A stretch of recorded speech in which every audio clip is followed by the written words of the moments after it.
section. What do Waverley and Moree councils have in common? Do we have any apologies? 1, 2, 3, 4. What does the council in the eastern suburbs of Sydney have in common with the council in the far northwest of New South Wales? We've got adoption of 2 lots of minutes. This little tome here. In fact, what do all New South Wales councils have in common?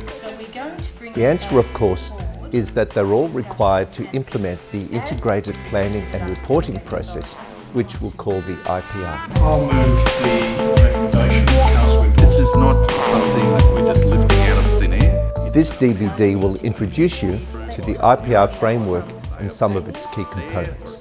In particular, the long-term financial plan and the community strategic plan. Could I have some clarification of what the 3 staff are for?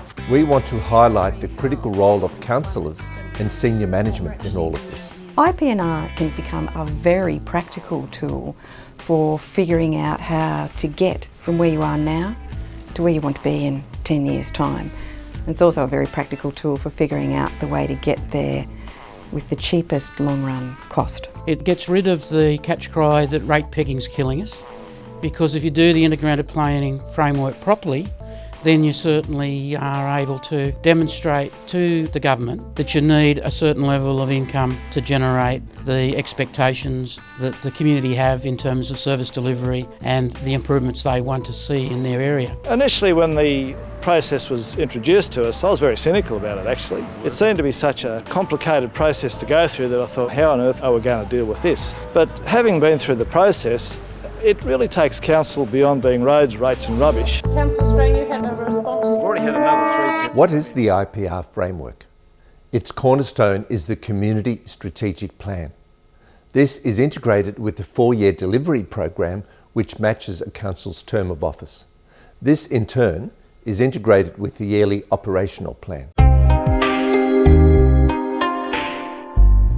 So you're going from your strategic to your short to medium term in the 4-year plan and to your actual on the ground next year's budget and the operating plan for that. From a practical point of view, in developing the delivery program, they've got to sit down and think, what can we achieve over the next 4 years that will be working towards the community strategic plan. And part of integrated planning and reporting, I believe, is to help councillors think beyond their 4-year council term. And the Roads Forum? Pretty good. I think it was a good opportunity for us to put our case across. So each council has to make sure that they take on their fair share of burden and they're not passing it to the next generation. Critical to this process is extensive community engagement and ongoing monitoring and review. When we used to have just 3-year management plans and 1-year budgets, you just report on what you did at the end of the year, and frankly, not many people would take notice. With IP&R, it's a new game. Councillors actually have to report at the end of their elected term on whether life got better in the period of their term, and whether it was because of something that they did or not. They've actually got a double level of accountability there that they never had under the old system. The IPR framework also includes Council's resourcing strategy. This encompasses the workforce plan, the long-term financial plan and the asset management plan. You need funds, you need labour, and you also need your assets to achieve your community's goals and aspirations. The most important part of the IPR framework is the Community Strategic Plan. This spans at least 10 years and is a new concept for most councils. The integrated planning framework requires the strategic plan to be a community plan. If you look at our consultation report, the weightiness of that will tell you that we tried every exhausting avenue to really engage with our community. We had a statistically valid survey of how important our services are and what's the satisfaction gap between the importance of the service and how well we're delivering it. The second thing was a study group. The study group comprised 30 people from different demographies, genders, interest groups, and the last part of that communication strategy was 2 community engagement days where it was open day. People could come in and with a blank slate say pretty much anything they liked. We actually went out to rural communities and had early morning breakfast barbecues so farmers can come to the meeting and carry on with their day's work. We had church groups, Aboriginal groups, sporting groups, different towns. We actually had surveys. It's amazing what you don't think of as important it comes through on these surveys. We really tried to go that one step further. It wasn't just a matter of putting an ad in the paper, saying we're having a town meeting and leaving it at that. The length of Buckle Road that council maintains would extend from Melbourne to Townsville. The fundamental difference between IP&R and anything we've got in the past about planning is that the community does drive the planning. If you haven't got rigorous community consultation, then you're not developing the strategic plan that the community wants. You're developing a strategic plan that councillors and council staff might think they want. Once you've got that plan and you've got a clear vision and a set of targets and a way of measuring whether you're going to get to that vision or not, you can then go and figure out the cost to get there. Resourcing it then was the next phase. If you bring money into the vision right at the beginning, then we wouldn't look after the disadvantaged, we wouldn't have an arts and culture program, we wouldn't have any environmental sustainability. So I think you've got to do the hard stuff first and work out what the community really wants, then look at the cost and then panic.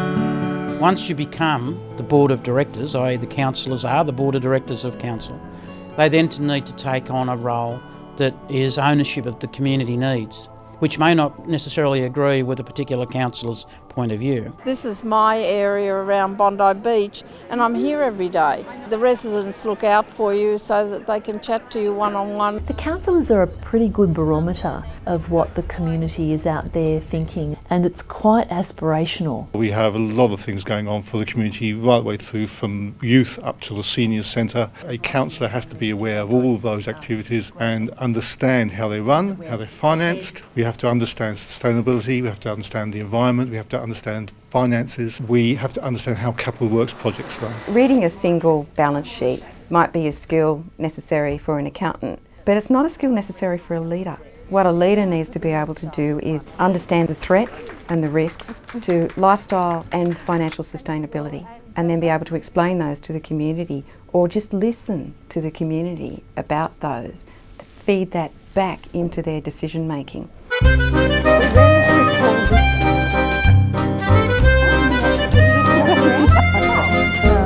The IPR Framework focuses councils on building sustainable communities.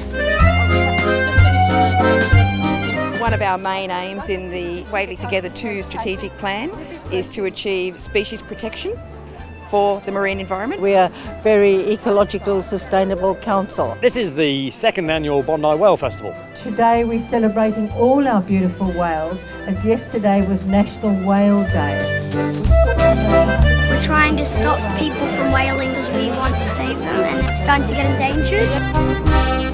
There's our community strategic plan. The key themes are Theme 1, a sense of place, that's our social theme. Theme 2, a vibrant economy. Theme 3, an environmental role model. Theme 4, coordinated and committed leadership. So there you've got your quadruple bottom line. The best way to use IP&R to help meet that QBL and remain financially sustainable as a council at the same time is to bring the whole resourcing strategy to bear.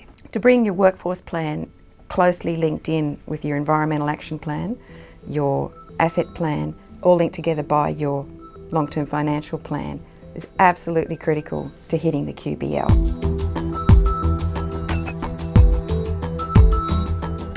What is the long-term financial plan? The long-term financial plan basically sets the dollars behind the activities that are identified in the strategic plan. The long-term financial plan is the point where long-term community aspirations and goals are tested against financial realities.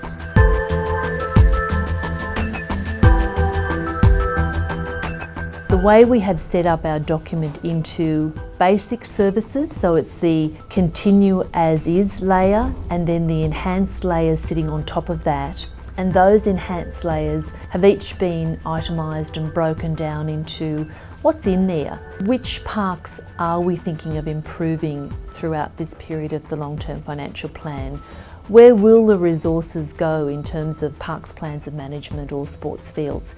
It's all there. Welcome to today's briefing, but I just wanted to discuss the long-term financial plan. One of the things the long-term financial plan does is given us a 10-year plan of our expenditure. Councillors are able to see that this year we're putting in the curb and guttering at Mungadai or in Boggabilla or other villages. It is on the schedule. They're able to see, okay, we have to wait one more year. They go to their community and say, look, it's in the plan, it will be done. The whole long-term financial plan means that we can state each year what we think we can do. Then we can go back to the community and say, this is where we've got to, we've delivered on this, this and this, we haven't managed this. It makes that whole process transparent. We have to be responsible about how we're going to maintain what we've currently got, and then try to work on the aspirations of a community and deliver what they want in a way that they can afford not only to pay for today but also to maintain into the future. Present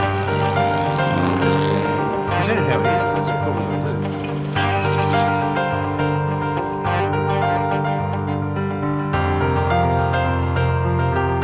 Now let's look briefly at asset management planning.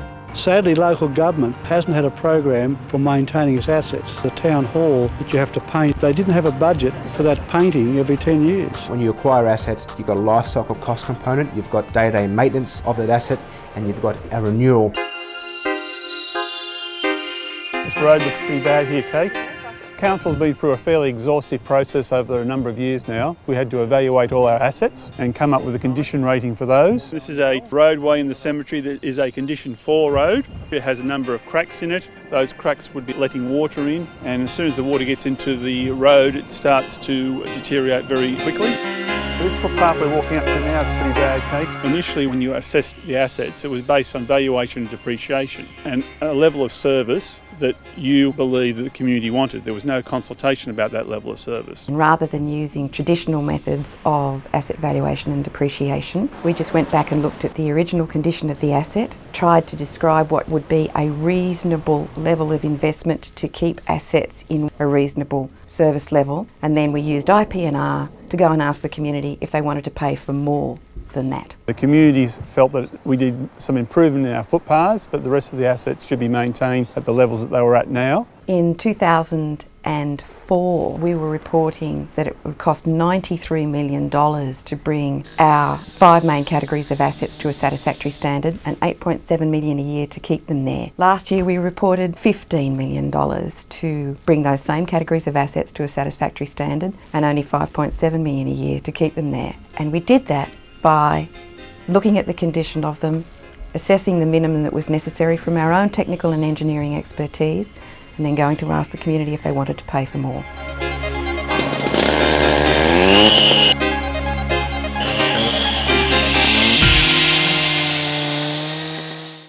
We're in the Moree Plain Shire Council and we're on the Gingham Road. Part of it is bitumen sealed, then it turns into a gravel unsealed road, which you can see further behind me there.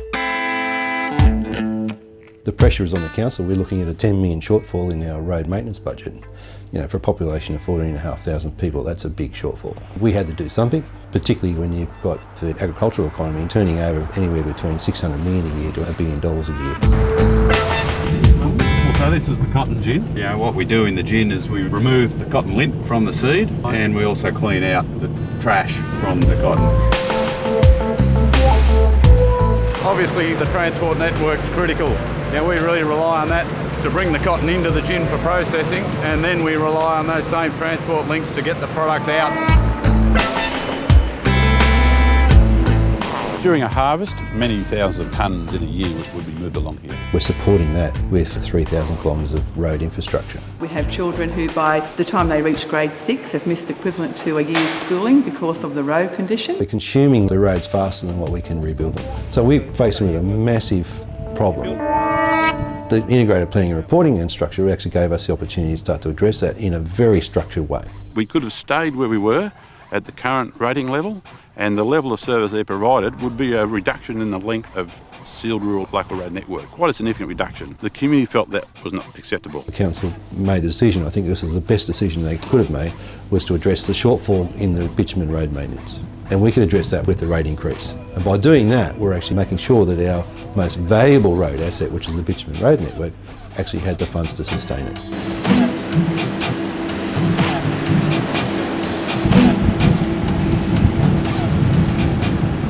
Once the council had then adopted the community strategic plan that reflected the community's vision, we then had this little problem of a funding shortfall. We needed to increase our rate level and well and truly over the pegging limit. We then felt we needed to go back to the community again, which we did, saying, do you understand that if you want this, it's going to cost you X, Y, Z? We asked them to confirm the vision. We got 90% support.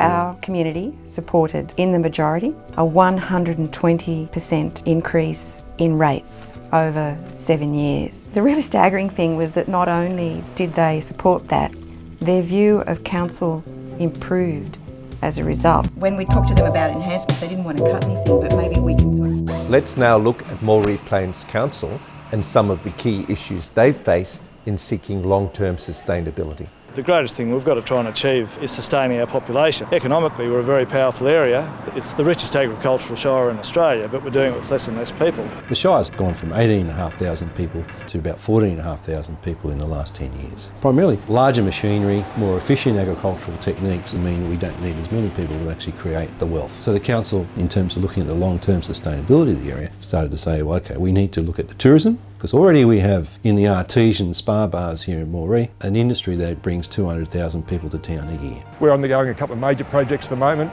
including the $6 million refurbishment of our swimming pool complex. We're actually building a luxury spa treatment area, which actually looks us to grow into a whole new market of actually visitors coming into and out of Moree for the pampering market. There's a huge market out there for wellness and pampering. If we've got a 76 million shortfall, should we not look at what... IPR gave Waverley Council only a 3-year rate rise instead of the 7-year rise they requested. The council now has to address the financial shortfall they face in their 10-year plan. We applied for $186 million and we only got $110. So we're short $76 million. We need to reassess the whole package. Through the community consultation, we know that there are a number of services that have got less support in the community than others. We probably need to focus on those ones first. So there's a significant shortfall in terms of the long-term financial plan into the latter years of the program. The biggest challenge for long-term financial sustainability for local government has to be raising its own revenue. We now have a framework to actually say, well, this is the demands that have been placed on it. And I think that's the beauty of what we're doing. And I think that's the next phase of work with the state government and federal government in terms of actually how we actually find that funding mechanism that allows us to grow with demand and actually meet the demands of our community. Where from, Daniel? Originally from Taree. It certainly is a good start to what we have. 10 years is a long time, and of course things will change radically throughout that period. That's why there is opportunity to review the long-term financial plan throughout each cycle of a council period. And we also need to check with the community that the vision as articulated in the current community strategic plan continues to be the vision to the future. And if there are changes there, there will have to be adjustments made.